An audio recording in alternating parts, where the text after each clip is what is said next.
こんにちは。早速、月の民は政界出身だったパート2始めましょ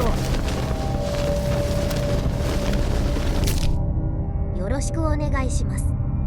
パート1は小田先生の伏線確執で政界に角の生えた巨人や羽のある人種が誕生しましたね。今回はその続きです。パート1はパイロブロインによって世界に角の生えた巨人や羽のある人種などが誕生したという事実を明らかにするために僕が確執というワードを使ったんだという内容だったよね。覚えていますか？古代人の社会に突然巨人や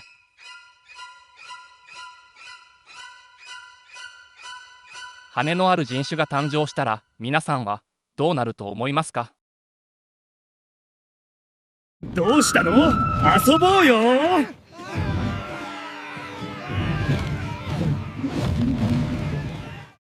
助けて助けて助けてください。助けてください。お願いしよう。避けろ、逃げろ。もっと早く。私たちは逆らうことはいたしません。お許しください。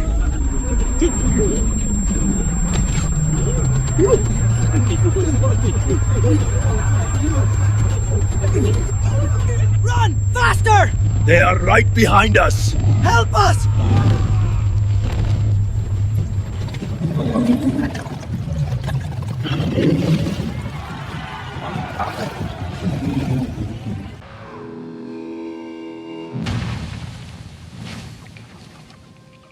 人は古来より理解できぬ恐怖をすべて神と置き換え怖さから逃げてきた。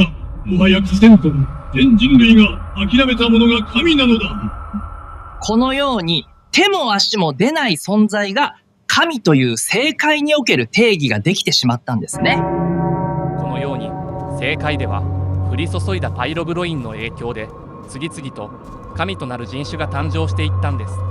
そしてね、最終的にはね、レッドラインの上、神の国に住んだあの種族が生まれたんだね。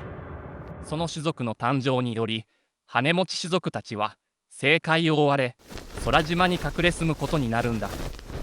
空島では羽持ち三種族により神の座争いが始まるんだけど、その前に空島の挨拶のへそ通貨のエクストル、共通点を感じませんでしたか？実はエネルのはるか昔に空島には雷様がいたんです。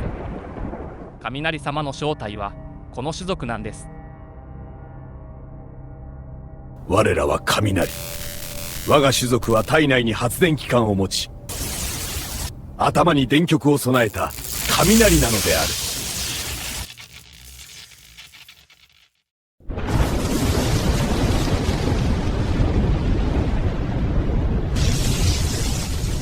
私の雷の力には逆らうことはできない。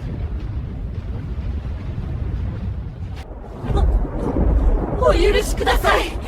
どうか神の怒りをお収めください。そして彼らは空島ビルカで神となり、通貨と挨拶を定めます。我らは雷である。だからへそを取る。よって通貨はエクストルとする。の。今後は挨拶の言葉はへそだ。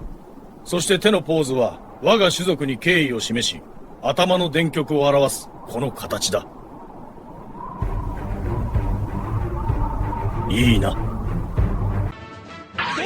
雷様がいたからへそを取る、へその印が×、×を X に置き換えて X を取る、だから通貨がエクストルなんです。雷様がいた根拠となるのが通貨名エクストルと挨拶のへそなんです。皆さん知ってましたか？漫画やイラストなどではおへそを×印で表すバンプという共通認識があるんだ。こうやってちょんと書くだけでへそだって伝わる。便利でしょ？この後彼らは限りない大地を求めて月に移住するわけなんですが、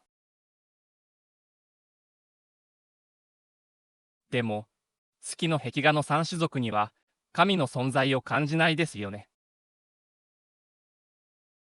この神の支配という構造を根底から改革するのに関わった重要種族がこちらになりますね。それは単行本一巻の口へ。ここに重要人物がいるんです。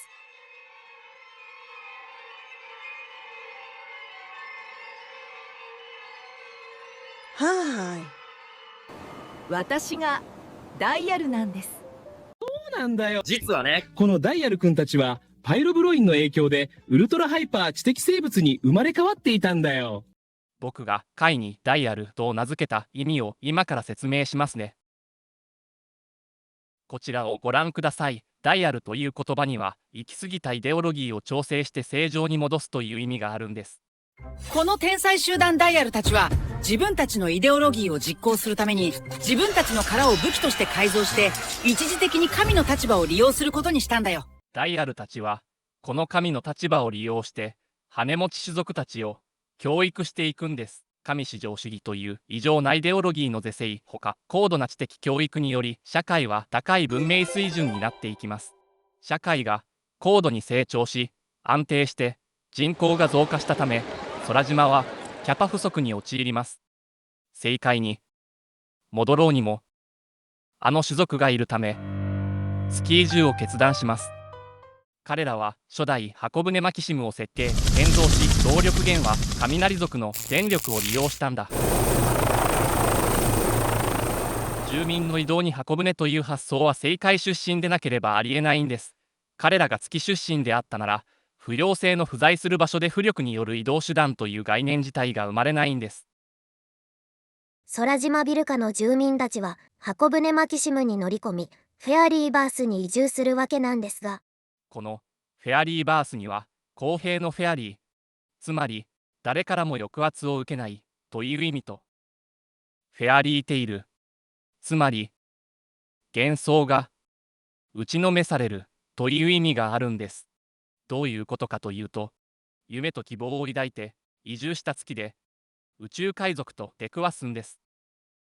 当然戦いが始まるんですが、はるかに科学技術が先を行っていた海賊から学ぶことで自分たちの科学技術知識も格段に進歩しロボットも作れるようになったんです。科学の進歩は戦術の変化を招き、人の戦いから軍事力の増強へと変わり、月の資源では賄いきれなくなります。結局ね、あれだけ嫌がっていたふるさと正解に戻ることになったんだよ。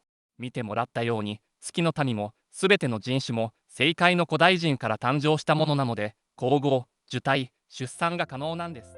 第1章、月の民は正解の出身だった Y 城になります。ご視聴ありがとうございました。月の民が戻ったことで正解では波乱の展開がこれからが面白いんだ。月から戻った彼らの目の前に現れた者たちは彼らよりはるかに文明文化の遅れた者たちだった。その時人は何を思うのか。